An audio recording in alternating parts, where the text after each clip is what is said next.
Alright guys, time for some Patreon requests, and we're going to start things off with one from my good friend Jason Voorhees 2011, who asked me to do a Halloween Helluva Boss crossover.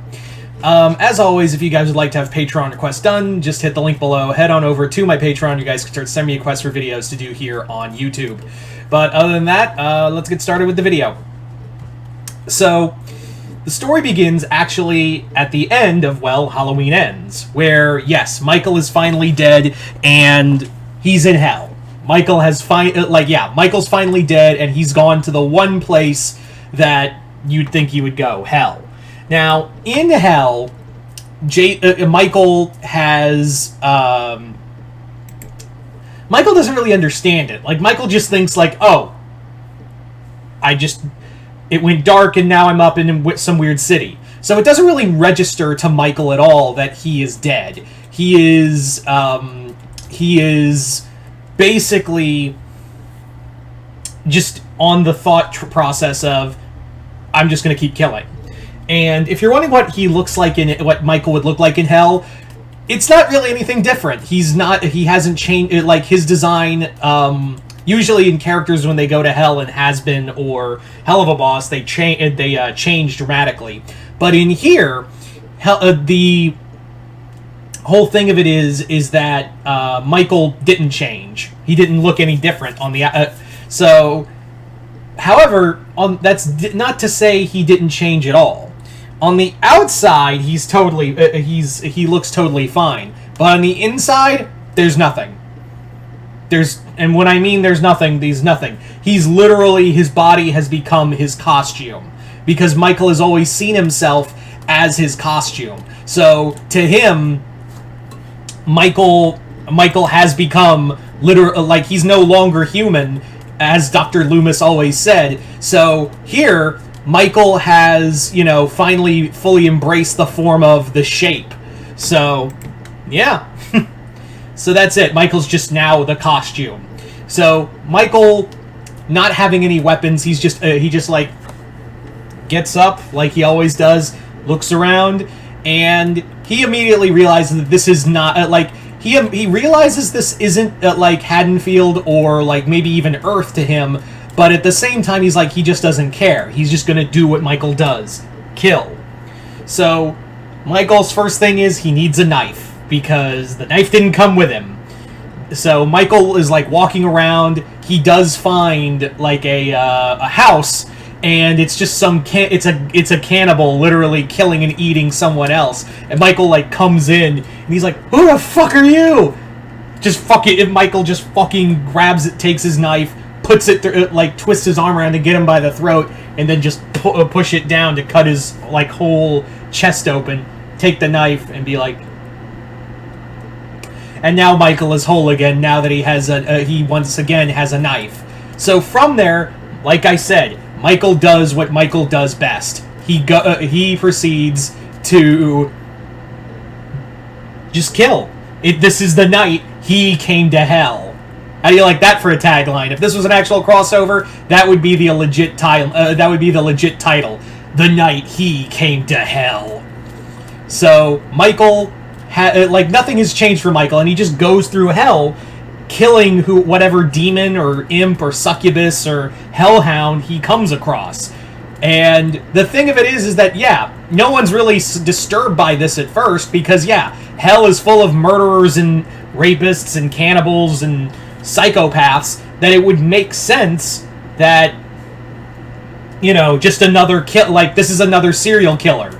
Like, that's really all they can think of is, it's just another serial killer. There's nothing going on here.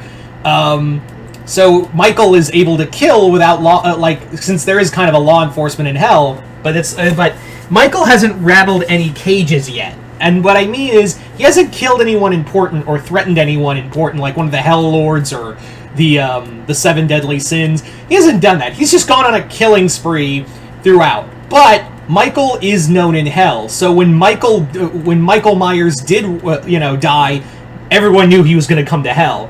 So it was only a matter of when he was going to come to hell, and now that he's in hell, people are like, oh shit, Michael fucking Myers, a fucking legend, is dead.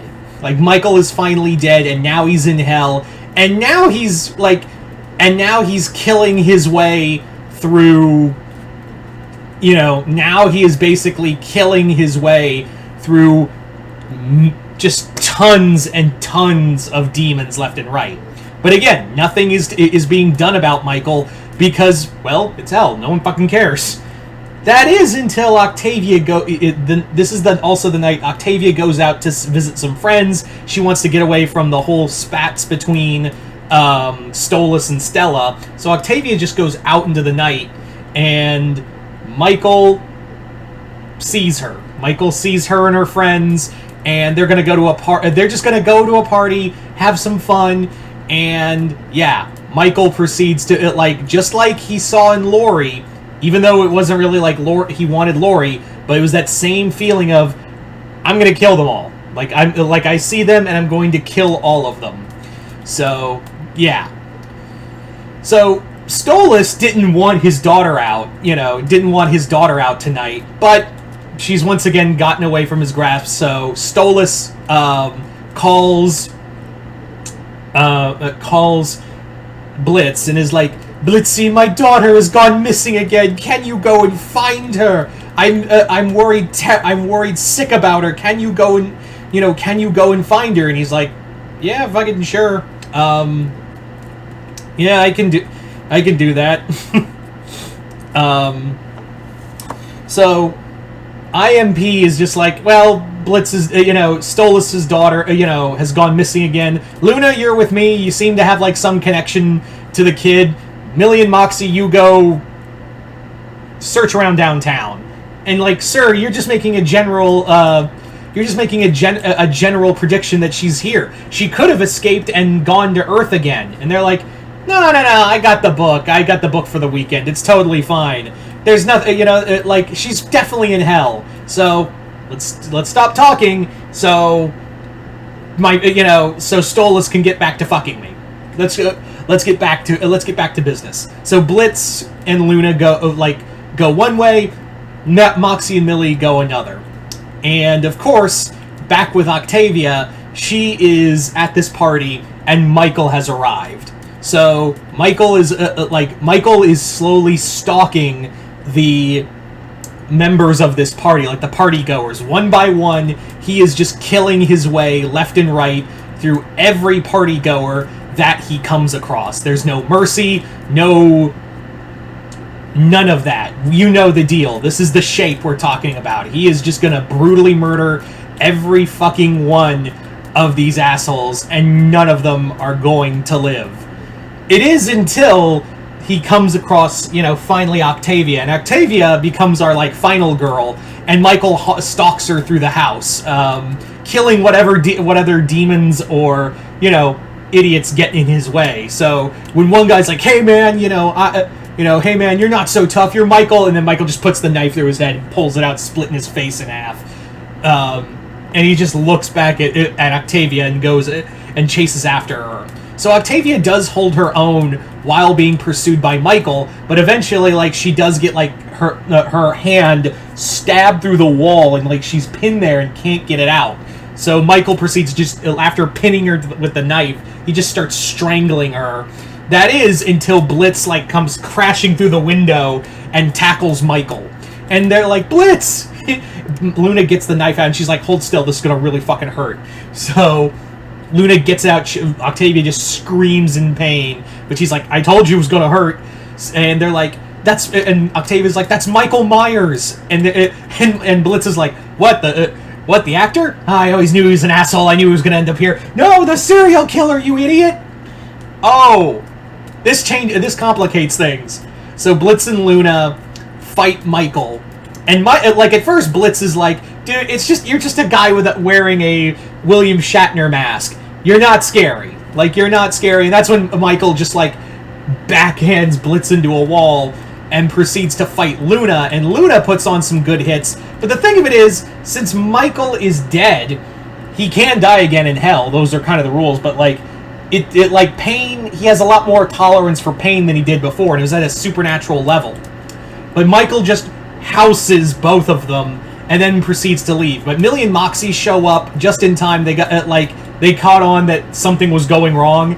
Michael takes them down, but by that point, Stolas arrives, and he's arrived with soldiers he's got on loan from Asmodeus.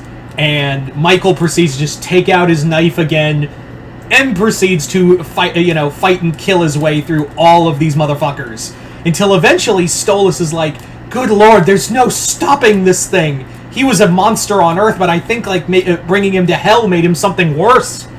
So Stolas is like, there's only one thing we can do. We can't let, hell can't have this soul. Hell cannot afford to have a soul of this evil, this level of just malignance in it.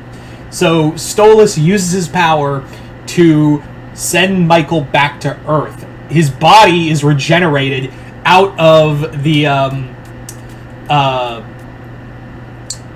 scrap heap that he was tossed into, and in fact, someone's cleaning out the grinder, and Michael's body's fully formed. He comes back, he's fully healed. The other thing that Stolas inadvertently did was make him younger. He made him like he was as young as he was in 1978, when the killings first happened. So Michael just reaches out, kills the guy, and Michael is free. But the thing is, it's November 1st. So Michael just waits for another year. So he just walks away into the night, waiting for the next Halloween, now that he has a new lease on life.